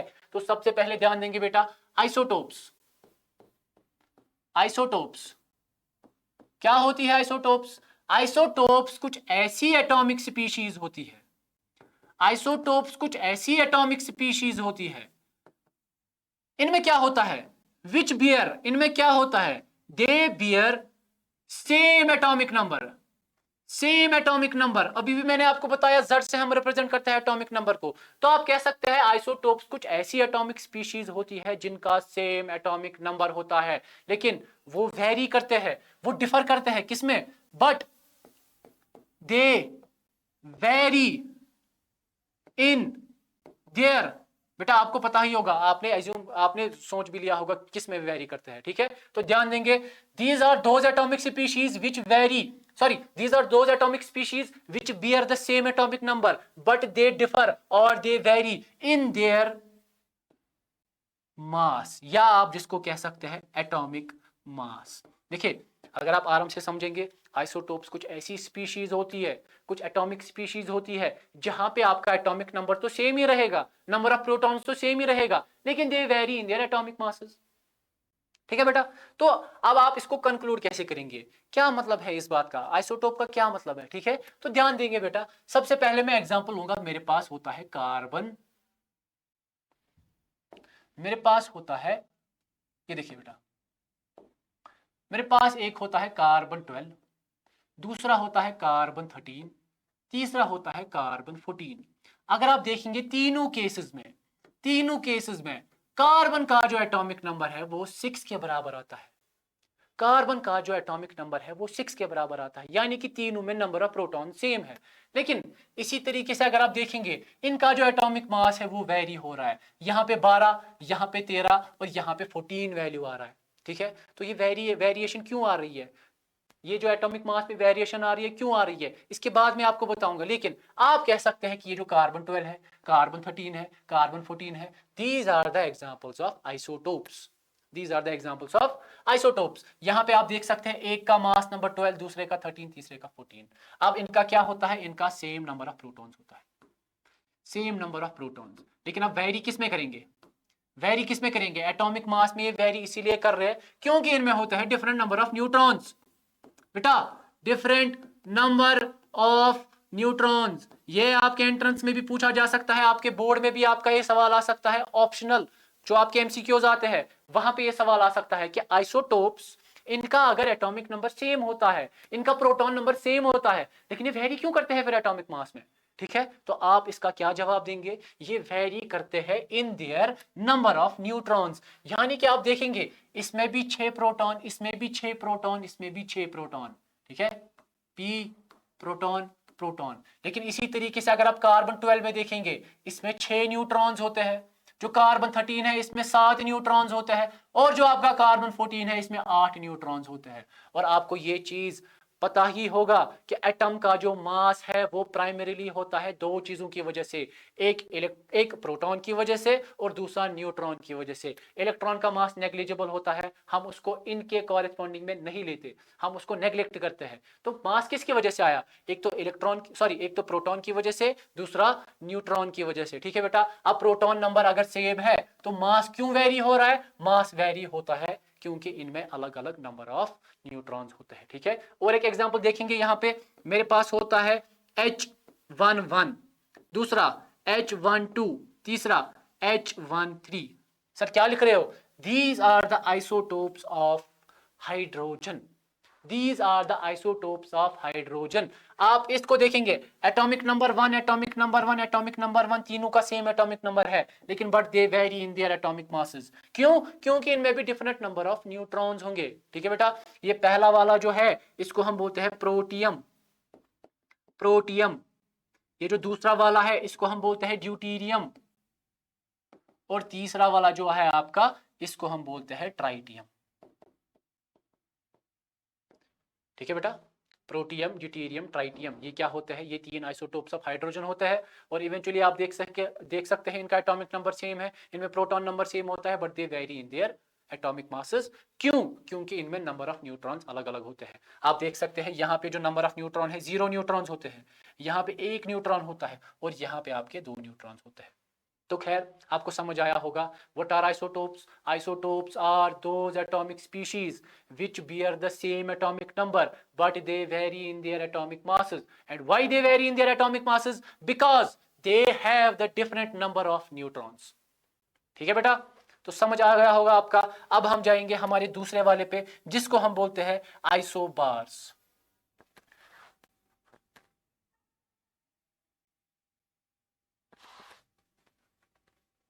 आराम से ध्यान देंगे बेटा। दूसरा हमारा जो कंसेप्ट है that will be about isobars. ठीक है, ये देखिए आइसोबार, आइसोबार भी कुछ एटॉमिक स्पीशीज होती है। These are those atomic species, these are those atomic species. इनमें क्या होता है? इनमें डिफरेंट एटॉमिक नंबर होता है बेटा। आइसोटोप का उल्टा, इनमें डिफरेंट एटॉमिक नंबर होता है, लेकिन but they have same atomic mass. इनमें क्या होता है बेटा? इनमें सेम एटॉमिक मास होता है। आप देख सकते हैं आइसोटोप में क्या था? Same atomic number, different atomic mass. लेकिन यहां पे क्या है? यहां पे आपको देखने को मिलेगा सेम एटॉमिक मास और डिफरेंट एटॉमिक नंबर। ठीक है बेटा, एग्जांपल्स देखेंगे। एग्जांपल्स इसमें क्या क्या आ जाएगी? सबसे पहले हमारे पास एग्जांपल्स है, हमारे पास एक तो है एर्गॉन, दूसरा है आपके पास कैल्शियम। एर्गॉन, कैल्शियम। अगर आप देखेंगे एर्गॉन का जो एटॉमिक नंबर होता है वो 18 होता है, कैल्शियम का जो एटॉमिक नंबर है वो 20 के बराबर होता है। ठीक है बेटा, लेकिन इनका जो एटॉमिक मास है वो सेम, इसके लिए भी 40 होता है, इसके लिए भी 40 होता है। तो आप कह सकते हैं 40-40 यानी कि same atomic mass, same atomic mass but different atomic number. तो इससे आप ये चीज भी बोल सकते हैं कि इनमें नंबर ऑफ प्रोटॉन्स अलग अलग होते हैं, इनमें नंबर ऑफ प्रोटॉन्स अलग अलग होते हैं। क्या न्यूट्रॉन्स भी अलग अलग होते हैं? हाँ बेटा, इसमें प्रोटॉन नंबर भी वेरी होता है, इसमें न्यूट्रॉन नंबर भी वेरी होता है। अगर न्यूट्रॉन नंबर वेरी नहीं होता तो इनका जो मास है वो बराबर नहीं आता। तो क्या होते हैं आइसोबार्स? ऐसी atomic species, those atomic species which bear the different atomic number but they have same atomic mass। आप देख सकते हैं कि ये उल्टा होता है एज कंपेयर टू आइसोटोप। ठीक है बेटा, और एक एग्जांपल हम यहाँ पे देख सकते हैं। एग्जांपल और है मेरे पास कार्बन 14 की, जो कि एक आइसोटोप था कार्बन का, दूसरा नाइट्रोजन 14 का। ठीक है, इसमें अगर आप देखेंगे एटॉमिक नंबर वेरी होता है, एक का 6 दूसरे का 7, और इवेंचुअली अगर आप देखेंगे दोनों का एटॉमिक मास सेम होता है। तो ये दो एग्जांपल्स आपके लिए काफी से भी ज्यादा है। ठीक है, और लास्ट वाला जो आपका है, लास्ट वाला है आपका जिसको हम बोलते हैं आइसोटोन्स।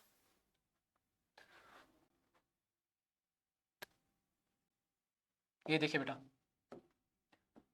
आइसोटोन्स। अब आइसोटोन्स भी कुछ ऐसी एटॉमिक स्पीशीज होंगी।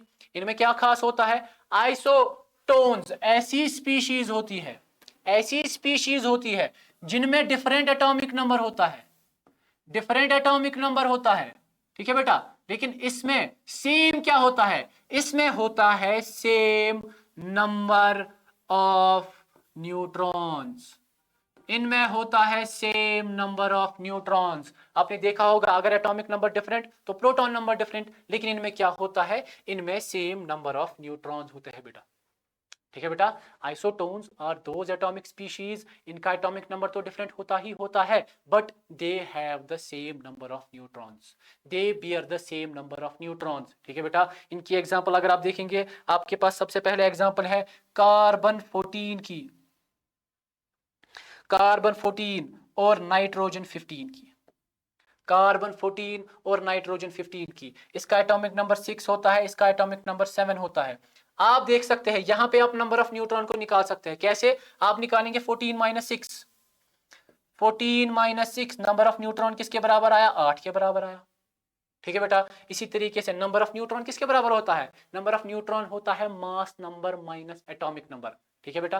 तो यहां पे देखिए नंबर ऑफ न्यूट्रॉन अगर आपको निकालना होगा 15 माइनस 7, 15 माइनस 7 किसके बराबर आ जाएगा, वो 8 के बराबर आ जाएगा। तो this carbon 14 and nitrogen 15, these are termed as isotones, these are termed as isotones। ठीक है बेटा। और एक एग्जांपल मैं आपके यहाँ पे दूंगा, और एक एग्जांपल मैं यहाँ पे आपको दूंगा। हमारे पास एक होता है सल्फर और दूसरा होता है आपके पास क्लोरीन। ठीक है बेटा। सल्फर का जो एटॉमिक नंबर है वो 16 होता है और क्लोरीन का जो एटॉमिक नंबर है वो 17 होता है। इनका जो एटॉमिक मास है, ध्यान देंगे बेटा, मास नंबर इनका किसके बराबर होता है, इसका जो मास नंबर है वो होता है 36 के बराबर, यानी कि मैंने ये वाला आइसोटोप इसका लिया। इसके बाद जो क्लोरीन है, क्लोरीन का मैंने 37 वाला आइसोटोप लिया। ठीक है। फिर से देखेंगे mass number minus atomic number, 36 minus अगर 16 करेंगे तो किसके बराबर आ जाएगा, तो ये आ जाएगा 20 के बराबर। तो इसमें कितने नंबर ऑफ न्यूट्रॉन्स है, इसमें नंबर ऑफ न्यूट्रॉन्स 20 के बराबर है। और यहां पे भी अगर आप देखेंगे 37 माइनस 17 तो ये भी आपका 20 के बराबर आ जाएगा। तो आप कह सकते हैं दूसरी एग्जांपल जो है सल्फर 16 36, क्लोरीन 17 37, ये क्या होती है, ये एग्जांपल्स होती है आपके आइसोटोन्स की। ठीक है बेटा। अब चलते हैं हम अपने और एक टॉपिक पे जिसका नाम है हेजनबर्ग्स अनसर्टेनिटी प्रिंसिपल। बेटा मुझे पता है बहुत सारे बच्चे ऐसे भी हैं जो इस प्रिंसिपल के नाम से ही डरने लग जाते हैं। ठीक है बेटा। लेकिन आपको नहीं डरना है, ये बिल्कुल इजी सा कंसेप्ट है, बस आपको ध्यान देना है। बस आप 10 मिनट यहां पे ध्यान देंगे, 10 मिनट के बाद आपको समझ आ जाएगा कि हेजनबर्ग्स अनसर्टेनिटी प्रिंसिपल हमें क्या चीजें बोलता है। ठीक है बेटा। अगर हम यहां पे देखेंगे हमारा और एक क्वेश्चन जो है Heisenberg's uncertainty principle, this principle is expressed as an inequality indicating that the product of uncertainties in the measurement of two conjugate variables must be greater than or equal to a fixed very small constant। बेटा मुझे पता है आपको ये जो चीज है ये बिल्कुल भी समझ नहीं आई होगी, लेकिन मैं हूं यहीं पे, मैं आपको समझाने जा रहा हूं कि हेजनबर्ग असल में बोलना क्या चाहता है। ठीक है बेटा। सबसे पहले कुछ चीजें सीखेंगे, उसके बाद हम देखेंगे कि हेजनबर्ग्स अनसर्टेनिटी प्रिंसिपल क्या बोल रहा है। ठीक है। नजर रखेंगे आप, मेरे पास एक सिंबल है यहां पे डेल्टा। इस डेल्टा से मैं किस चीज को रिप्रेजेंट करूंगा, मैं इसे रिप्रेजेंट करूंगा एरर को। एरर को, एरर को हम ऐसे भी बोल सकते हैं कि अनसर्टेनिटी।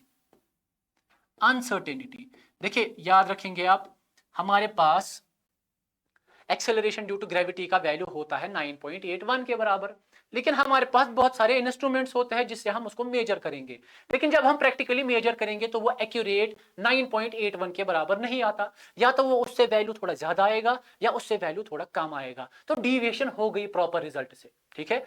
वैल्यू आना चाहिए था 9.81, तो या तो इससे ज्यादा आया या तो इससे कम आया, तो इस चीज को हम कह सकते हैं एरर। क्या बोल सकते हैं बेटा, एरर। या हम इस चीज को बोल सकते हैं अनसर्टेनिटी, यानी कि हम सर्टेन नहीं है कि ये जो वैल्यू है ये बराबर वैल्यू निकला कि नहीं निकला। ठीक है। तो हम डेल्टा से किसको रिप्रेजेंट करेंगे, हम एरर को रिप्रेजेंट करते हैं, अनसर्टेनिटी को रिप्रेजेंट करते हैं। ठीक है। ये जो हमारा साइंटिस्ट था जिसका नाम था हेजनबर्ग, इस बंदे ने क्या बोला, इस बंदे ने क्या बोला, ये इलेक्ट्रॉन्स पे काम कर रहा था। इस बंदे ने बोला जब मैं एक इलेक्ट्रॉन की पोजीशन को डिटरमाइन करता हूं, उसकी लोकेशन एक्यूरेट पोजीशन को डिटरमाइन करना चाहता हूं, साथ साथ में मैं उसकी वेलोसिटी या मोमेंटम को भी डिटरमाइन करना चाहूंगा, तो मेरे लिए दोनों को एक ही साथ में डिटरमाइन करना बहुत ही ज्यादा मुश्किल होता है। फिर से सुनिए बेटा, इस बंदे ने क्या बोला, इस बंदे ने बोला, देखिए स्टेटमेंट, ये स्टेटमेंट तो थोड़ा मुश्किल आपको लग रहा है, मैं आपको सिंप्लीफाइड स्टेटमेंट बताऊंगा। इस बंदे ने बोला it is impossible, it is impossible to accurately measure the position and momentum of an electron। ठीक है बेटा, इस बंदे ने बोला अगर आपको एक इलेक्ट्रॉन की पोजीशन या मोमेंटम साइमल्टेनियसली मेजर करनी होगी, ये हमारे लिए इम्पॉसिबल है, ये हमारे लिए इम्पॉसिबल है। क्यों बेटा इम्पॉसिबल है, अभी हम देखेंगे। स्टेटमेंट की तरफ फिर से ध्यान देंगे, it is impossible to accurately measure the position and momentum of an electron. बेटा पी से हम रिप्रेजेंट करते हैं मोमेंटम को, कंफ्यूज नहीं होना है, ठीक है। तो it is impossible to accurately measure the position and momentum of an electron. बेटा इसको अगर हम मैथमेटिकली देखेंगे, ये देखिए बेटा, मैथमेटिकली हम इसको कैसे लिख सकते हैं, हम देखेंगे ये जो हमारा डेल्टा एक्स है, what do you mean by delta x? Delta x is the uncertainty, it is the error in finding position, it is the error in finding position. इसको जब हम प्रोडक्ट करेंगे किसके साथ, इस डेल पी के साथ। What is this P? P is momentum, यानी कि अगर मैं अनसर्टिनिटी देखूंगा एक्स में भी है, पी में भी है, ये हमेशा ग्रेटर देन और इक्वल टू होता है एक कांस्टेंट के, जो होता है h डिवाइडेड बाई 2 पाई के, जो किसके बराबर होता है, h डिवाइडेड बाई 2 पाई के बराबर होता है। ठीक है, अब आप बताएंगे सर ये h divide by 2 pi value कहां से आया, आप अपना ही अपने बता रहे हैं। नहीं बेटा, मैं अभी भी आपको बताऊंगा कि ये जो h डिवाइडेड बाई 2 पाई है ये कहां से आता है। ठीक है बेटा, तो ध्यान देंगे, ध्यान देंगे आराम से आप। What is the delta x? This is uncertainty in finding the position. What is delta p? Delta p is uncertainty in finding the momentum. ठीक है बेटा, जब भी दो चीजें आपस में क्या होती है, आपस में प्रोडक्ट में होती है, तो अगर आप एक चीज को कम करना चाहेंगे तो दूसरी चीज खुद से बढ़ जाती है, दूसरी चीज खुद से बढ़ जाती है। आप एग्जाम्पल लेंगे, देखिए बेटा मैं आपको एग्जाम्पल यहां पे दे दूंगा, ध्यान रखेंगे, यहीं पे देखेंगे। मेरे पास मैं लिखूंगा 2 मल्टीप्लाइड बाई 2, ये किसके बराबर है, 4 के बराबर है। 2 मल्टीप्लाई 2 किसके बराबर आ जाएगा, 4 के बराबर है। लेकिन अब अगर मैं इस 2 को कम करना चाहूंगा, मैं इसके एरर को कम करना चाहूंगा, या दोनों में से किसी के भी एरर को कम करना चाहूंगा, आप देखेंगे दूसरे के वैल्यू पे क्या असर पड़ेगा। मैं 2 को रिड्यूस करूंगा अप टू 1, यानी कि इसके एरर को मैंने कम कर दिया, इसके अनसर्टेनिटी को मैंने कम कर दिया, तो आप देखेंगे ये जो दूसरा वैल्यू है ये खुद से इसका वैल्यू इंक्रीज हो जाएगा और 4 के बराबर आ जाएगा। तो अगर आपने एक के वैल्यू को डिक्रीज किया, दूसरे का वैल्यू खुद से इंक्रीज होता जाता है। यहां पे ध्यान दीजिए बेटा, अगर आपने एरर इन फाइंडिंग पोजीशन कम कर दिया तो एरर इन फाइंडिंग मोमेंटम ज्यादा हो जाएगा, अगर आपने एरर इन फाइंडिंग मोमेंटम कम किया तो एरर इन फाइंडिंग पोजीशन ज्यादा हो जाएगा। ठीक है बेटा, तो इसकी तरफ आप ध्यान देंगे। यहां पे हमें ये क्या बोल रहा है, ये हमें बोल रहा है कि we can not determine the position as well as momentum of an electron simultaneously, एक ही टाइम पे हम इन दोनों को डिटरमाइन नहीं कर सकते। ठीक है बेटा, तो ध्यान देंगे, मैंने यहां पे भी लिखा है delta x delta P greater than और इक्वल टू होता है h बाई 2। देखिए ये जो h बार है ये किसके बराबर होता है, ये होता है h बाई 2 पाई के बराबर होता है। बेटा ध्यान देंगे, एक चीज यहां पे गलती हो गई, h डिवाइड बाई 2 पाई नहीं होता है, h डिवाइडेड बाई 4 पाई के बराबर होता है, इज ग्रेटर देन और equal to h divided by 4 pi. तो ये कंसेप्ट आपका हल्का हल्का सा समझ आने लगा होगा। ठीक है, फिर से ध्यान से देखेंगे, फिर से ध्यान से देखेंगे, इस बंदे ने क्या बोला, इस बंदे ने बोला अगर मैं क्या करूंगा, अगर मैं देखूंगा error in finding position and error in finding momentum, इन दोनों को आपस में मैं क्या करूंगा, इनका मैं प्रोडक्ट लूंगा। ठीक है, वो हमेशा एक कांस्टेंट से ग्रेटर देन होता है या उसके बराबर होता है। ठीक है, ये देखेंगे बेटा, ये जो मैंने h बार लिखा है, ये h बार किसके बराबर होता है, h डिवाइडेड बाई 2 पाई के बराबर होता है। तो आप देखेंगे हम इसको as h bar divided by 2 भी लिख सकते हैं। ठीक है बेटा, अगर हम इस मोमेंटम को खोल के लिखेंगे हम ऐसे भी लिख सकते हैं delta x dot m delta v। देखिए मास में तो हम एरर नहीं देख सकते, मास तो एक फिक्स्ड वैल्यू होता है, कांस्टेंट वैल्यू हो सकता है। ये किसके बराबर आ जाएगा, ग्रेटर देन और equal to h divided by 4 pi. और इवेंचुअली यहाँ पे आप देखेंगे ये जो डेल्टा x है, डेल्टा x को इधर ही रखेंगे, डेल्टा v को इधर ही रखेंगे, इस m को मैं इधर लेके आऊंगा, तो ये बन जाएगा आपका delta x dot delta v greater than और equal to h divided by 4 pi m। ठीक है बेटा, ध्यान दीजिए बेटा, फिर से बताऊंगा मैं। द एक्यूरेसी, मुझे क्या करना है, मुझे एक्यूरेसी चाहिए पोजीशन ढूंढने में। अगर मैंने इसमें एक्यूरेसी हासिल कर भी ली, लेकिन मुझे इसमें आ जाएगा इन एक्यूरेसी, या आप कह सकते हैं मुझे इसमें अनसर्टेनिटी आ जाएगी। मैं इसमें सर्टेन हो गया, इसमें अनसर्टेन हो जाऊंगा, इसमें सर्टेन हो गया, इसमें अनसर्टेन हो जाऊंगा। तो ये बेटा बहुत ही ज्यादा मुश्किल है। और ये ध्यान भी देंगे आप, ये बेटा इंस्ट्रूमेंटल एरर नहीं होता, ये इंस्ट्रूमेंटल एरर नहीं होता। तो ये क्या है, ये कंसेप्चुअल एरर है, कंसेप्चुअल एरर है, रियल लाइफ प्रॉब्लम है हमारे पास। हेजनबर्ग को जिस चीज के लिए बहुत सारे अवार्ड से नवाजा गया कि इस बंदे ने इस चीज को डिस्कवर किया, कि इस बंदे ने क्या बोला कि we can not determine the position as well as momentum of an electron simultaneously. तो ये चीज आपका क्या बोल रहा है, आपका हेजनबर्ग्स अनसर्टेनिटी प्रिंसिपल बता रहा है। ठीक है, अब आप थोड़ा सा सुनेंगे और मेरा ध्यान दीजिए बेटा। मुझे क्या करना है, मुझे एक इलेक्ट्रॉन को देखना है, मुझे एक इलेक्ट्रॉन को कहीं पे लोकेट करना है, इसकी पोजीशन को देखना है। ये देखिए बेटा, यहाँ पे एक इलेक्ट्रॉन है, तो मैं क्या करूंगा, मैं इस पे एक लाइट को इल्यूमिनेट करूंगा, एक पर्टिकुलर फोटो वेव, या आप कह सकते हैं एक लाइट, जो भी आपकी वेव होती है, ट्रांसवर्स वेव होती है, मैं उसको इस पे एमिट करूंगा ताकि मैं इलेक्ट्रॉन को देख पाऊं। लेकिन जब ही मैंने इसकी पोजीशन को देखना चाहा, तो जो आपकी वेव, जो आपने यहाँ पे लाइट दी, उस लाइट में फोटॉन्स का जो मोमेंटम होता है, उस मोमेंटम की वजह से ये फिर से डिस्टर्ब होने लगता है, और फिर से मुझे इसकी पोजीशन का पता बिल्कुल भी नहीं चलता। तो अगर हम देखना भी चाहेंगे कि इसकी पोजीशन कहाँ है, तो नहीं देख पाते। अब अगर हमने आप पोजीशन देख भी ली, तो हम इसकी वेलोसिटी को डिटरमाइन नहीं कर पाते हैं बेटा।